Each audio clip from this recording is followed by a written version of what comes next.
தினம்தோறும் விளக்கேற்ற நல்ல எண்ணெய் இதயம் நல்லெண்ணெய்.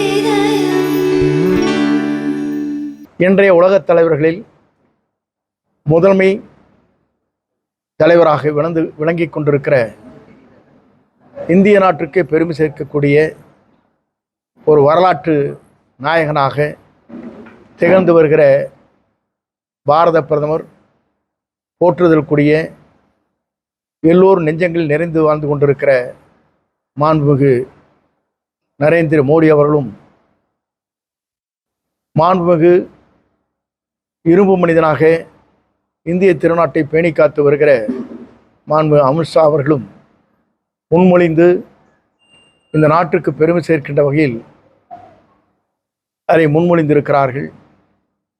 அதே நேரத்தில் இறையிலும் புரட்சித் தலைவர், இறையிலும் புரட்சித் தலைவர் அம்மா அவர்களோடு நல்லாட்சி பெற்றவர், எல்லோருடைய பாராட்டலை பெற்றவர்.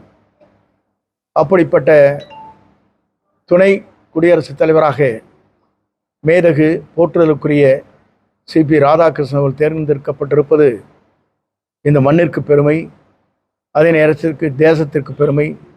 தேசத்திலே வாழுகிற அனைவருக்கும் ஒற்றுமையோடு அவருடைய பணிகள் ஆற்றுகிற அந்த பாங்கினை காணுகிற போது நாடே வியக்கத்தக்க அளவிற்கு பாராட்டுதலை பெறக்கூடிய ஒரு நல்ல உள்ளம் படைத்தவர். அதுவும் தமிழ்நாட்டை சார்ந்தவர், கொங்கு மண்டலத்தை சார்ந்தவர். அனைவர் சார்பாக என்னுடைய நெஞ்சார்ந்த வாழ்த்துக்களையும் பாராட்டுதலையும் தெரிவித்துக் கொள்கிறேன். நன்றி, வணக்கம்.